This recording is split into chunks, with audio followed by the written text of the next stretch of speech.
ठीक है, तो हम लोग क्या करें, हम लोग इससे पहले परिमेय संख्या के बारे में पढ़ा। ठीक, परिमेय संख्या और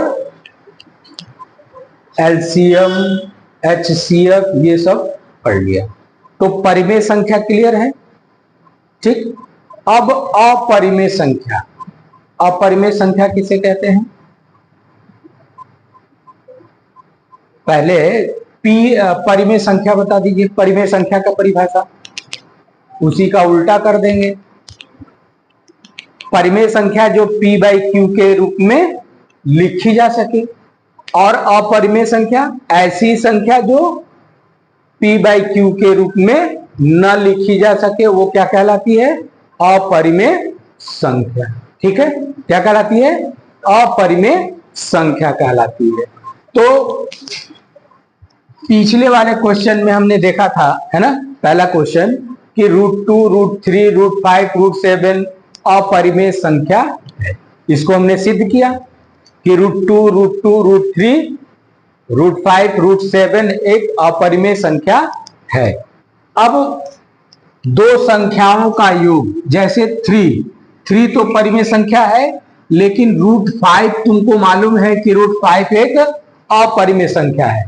तो जनरली आप देख लीजिए कि परिमेय और अपरिमेय संख्या का योग सदैव अपरिमेय होता है, या परिमेय अपरिमेय का अंतर सदैव अपरिमेय होता है।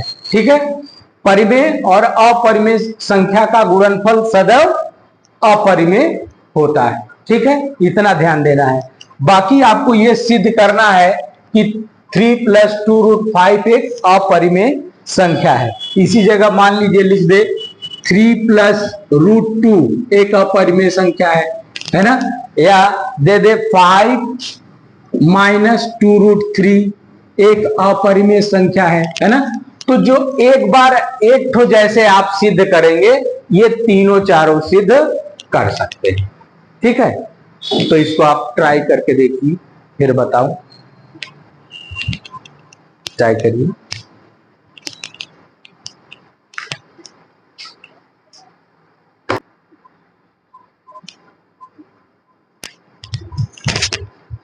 देखिए अच्छा, तो हमको सिद्ध करना है कि 3 + 2√5 एक अपरिमेय संख्या है। ठीक है, हम मान ले, माना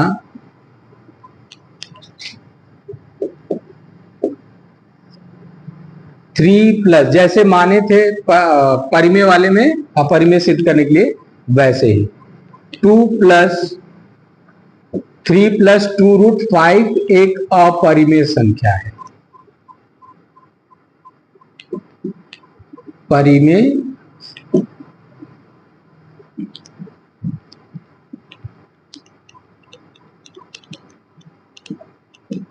जब ये परिमेय संख्या लिख लिए तो इसका मतलब इसको p बाई क्यू के रूप में लिख सकते हैं। परिमेय संख्या p बाई क्यू के रूप में लिखी जा सकती है, तो हम इसको p बाई क्यू के रूप में हमने मान लिया कि 3 + 2√5 एक अपरिमेय संख्या है, तो इसको p बाई क्यू के रूप में लिख सकते हैं। हमने लिख दिया। अब हम इसको ट्रांसफर करते हैं। ठीक, 3 को इधर ले जाएंगे तो क्या हो जाएगा? p बाई क्यू माइनस हो जाएगा ना। इसको हल करिए,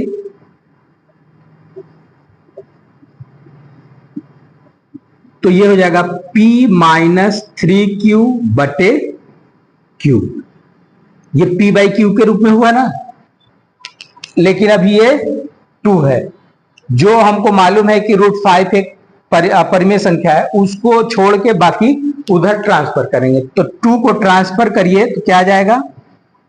√5 ये चला जाएगा बटे में, तो p - 3q बटे में 2q होगा। ये चला गया, तो ये देखिए p बाई क्यू के रूप में है ना, a बाई बी या p बाई क्यू के रूप में है। ये a बाई बी के फॉर्म में या p बाई क्यू के फॉर्म में आ गया ना, इसका मतलब ये परिमेय संख्या है। ये p बाई क्यू के फॉर्म में है तो ये क्या है, परिमेय संख्या है।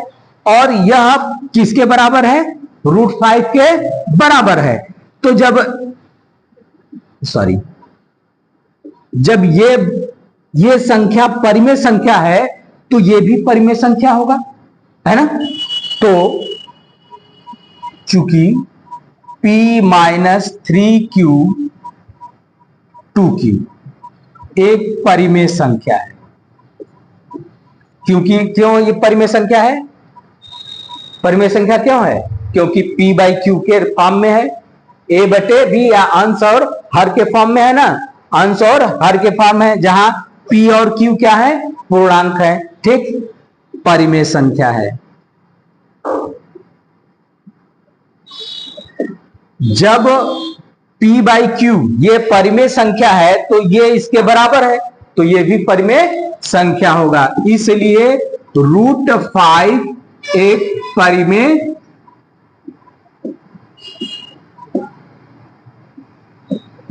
संख्या है। अभी हमने जो माना था उसको सिद्ध किया है कि माना था कि परिमेय संख्या है ना, हमने ये सिद्ध किया कि √5 एक परिमेय संख्या है, ठीक, जो विरोधाभास है,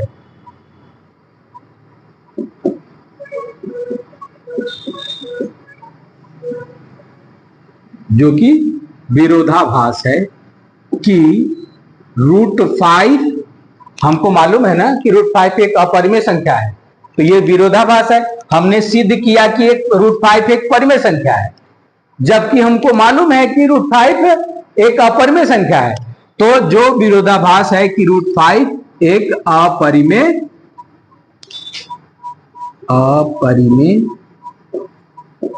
संख्या है,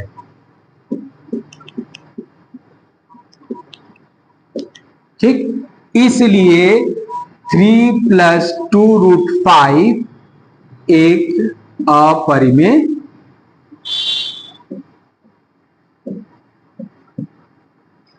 संख्या है। ये हो गया, ठीक, ये भी इंपॉर्टेंट है। एक ये उसमें से भी चाहे √3, √2, √5 या इस तरह का परिमेय और अपरिमेय का योग, या परिमेय या अपरिमेय के अंतर, या परिमेय या अपरिमेय का गुणनफल, है ना, कोई तीनों में से एक आ सकता है, ठीक है। तो योग वाला अंतर वाला भी समझ में आ गया। अच्छा, एक ये हो गया, अब एक गुणे वाला देख लीजिए, पहले इसको उतार लीजिए।